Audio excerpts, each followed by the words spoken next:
काय रे, हा आत्ताच म्हणालास ना की तू मुलगा आहेस माझा म्हणून? आत्ता सिद्ध करून दाखव. नको, ते सिद्ध करून दाखवलंयस तू. म्हणजे काय आहे ना, मुलाच्या मनात काय चाललंय हे आईला बरोबर कळतं आणि त्याच्या डोळ्यातलं वाचता सुद्धा येतं.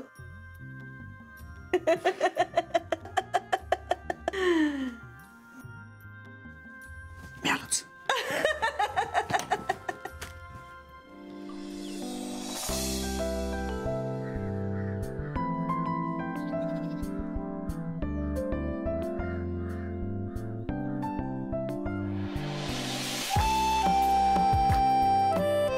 काय कोणाचा होता फोन? सायलेंटवर होता का? ते मला ऐकू नाही आलं म्हणून विचारलं.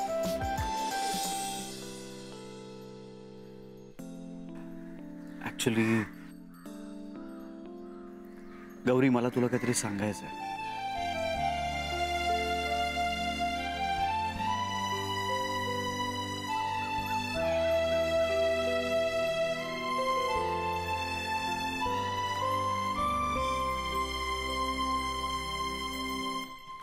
Kapil,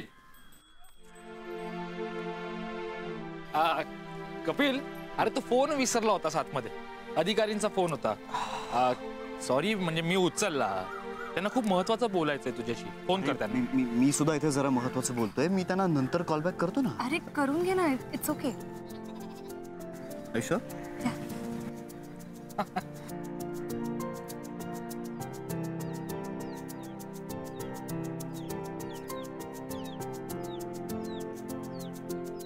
good evening sir. हा बोला. Okay, all right. या हो, लगेच पाठवून देतो. ऑलराईट.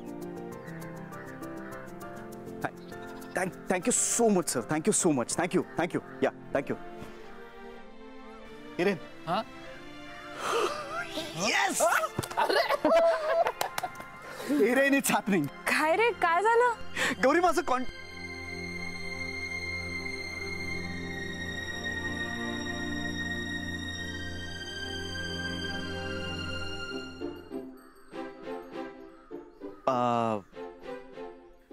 हे माझ्या एका कलिगचं लग्न ठरलं म्हणून फोन केला होता सरांनी.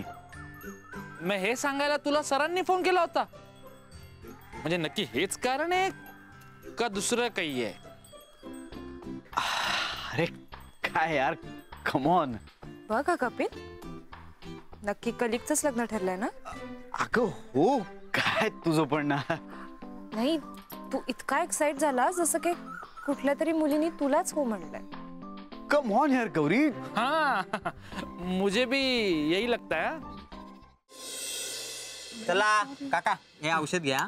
ते अहो सदाशिवराव असं करू ना. तू होतास कुठे? कोण? तू गंप्या. अरे आजी तुझी वाट बघू तिचं बीपी गेलं आभाळात. मागे एरझाऱ्या घालत बसली आहे ती. तू गंपू.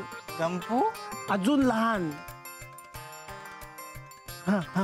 आजोबा, मी ना तुमच्यासाठी औषध आणलंय. एवढं औषध घ्यायचं. हा, मग आपण ना सापशिडी खेळू. ए लिली आत्या, ये ना इकडे. मी ये लवकर. ये. अरे लले, आलीस तू? दिवाळीला आली नाहीस? दादासाठी काही गोडाच वगैरे आणलंस की नाही? का आली आपली नेहमीप्रमाणे हात हलवत? हो हो, I bring chocolate for Gampu. आणि दादासाठी कॅरेटचा हलवा पण आणलाय. ते राहू दे. खायचं काय? मदन, मदन, अरे या ललीला पुन्हा शाळेत पाठवायला हवं. एवढे वर्ष इंग्रजीत शिकून सुद्धा अजूनही इंग्लिश चुकीचंच बोलते. हिरेन, हे या गावातले सदाशिव काका.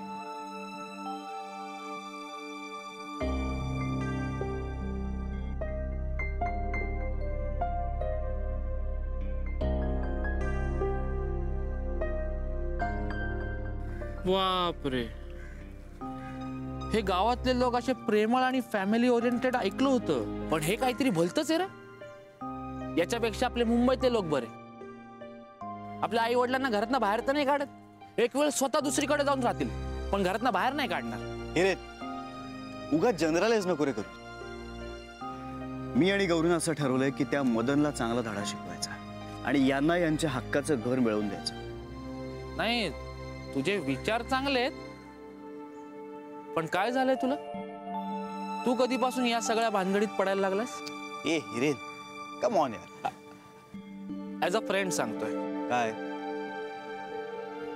मत पडीस झंझट. 10 दिवसानंतर तुला शिपवर जायचंय कायमच.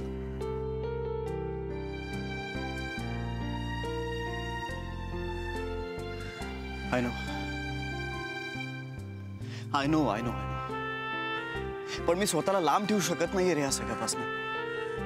ट्राय तो कर, सब जमेगा. नाहीतर नंतर या सगळ्या गोष्टींचा त्रास होईल तुला.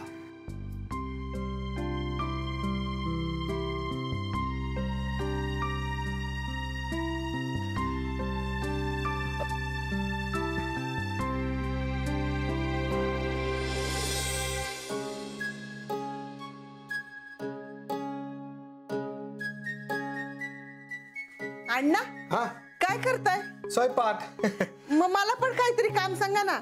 भाजी चिरून देऊ का? भाजी चिरून झाली कधीच. मग द्या, पीठ मळून देते मी. नको, मी माझ्या हातानंच पीठ मळून घेतो. मला जरा सुद्धा पातळ झालेलं किंवा घट्ट झालेलं चालत नाही, नाहीतर मला पोळ्या जमतच नाही. अहो अहो आता मी काय करू? तुम्ही काहीही करू नका. तुम्हाला काहीही काम सांगायचं नाही असं मालकाने सांगितलेलं आहे. काही करू नका तुम्ही. तुमच्या मालकांना असं वाटतंय ना की मी खूप सारं काम केलंय, तेव्हा मी विश्रांती घ्यावी. अहो बरोबरच आहे. हा? तुम्ही काही करू नका, जा तुम्ही इथून. कृपा करून जा, मी बघतो सगळं. इस्माईल, ए इस्माईल, अरे मला काहीतरी काम सांग ना. नाही म्हणजे मी सतत काम करणारी बाई आहे रे. मी जशी बसून राहिले ना तर मला असं वाटेल मी कामाचीच उरलेली नाहीये. कांदा चिरून देऊ का तुला? नाही नको नको. मावशी, हा. कोलंबियात सोलायच्या, हा. ती देऊ? दे की. चालेल ना तुम्हाला? हो. हा, चालेल चालेल. ए इस्माइल्या, काय सोलायला सांगतोस तू यांना? हा, तुझा काय वरचा मजला रिकामा आहे का? हा, अरे अशा पुण्यवान बाईला कुणी मांसाहाराचं काम सांगतं का? का पुण्यवान माणसं नॉनव्हेज बनवत नाहीत की खात नाहीत? नाही नाही, तुझा काय मतलब काय बोलायचा? नाही, मी नॉनव्हेज बनवतोय म्हणजे मी काय पापी आहे? बाकीच्यांचं मला माहित नाही, पण तू तर नक्की पापी आहेस. कारण तुझं रोज चालू असतं ना, काहीतरी कापायचं, चिरायचं, नाही तर सोलायचं. कोंबडी नाही तर कोळंबी. अन्या, मी त्याच गोष्टी कापतोय जी लोक शिजवून खातात. पण तुझा टालका सटकला ना की तू आमच्या मांग सुरी घेऊन लागतस. काय लहान मुलांसारखे भांडताय अरे? हा, तुम्ही मला काही काम करू देत नाही आणि इस्माईल कोलंबी सोलायला सांगतो ते सुद्धा सोलू देत नाहीयेत. ठीक आहे, आता मी असा एखादा पदार्थ करते. मी होकार दिला नाहीये, होकार दिला नाही एवढंच बोलतेस. अगं याचा अर्थ आम्ही काय समजायचा आणि त्यांनी तरी काय समजायचं आणि किती दिवस वाट बघत थांबायचं त्यांनी? मी कोणालाच थांबायला सांगितलेलं नाही. तुला तुझी माणसं, तुझं गाव, तुझं काम सोडून इतर काही कारणासाठी जर बाहेर जावं लागलं तर जाशील ना? माहित नाही, नाहीतर मला नाही वाटत मी जाईन.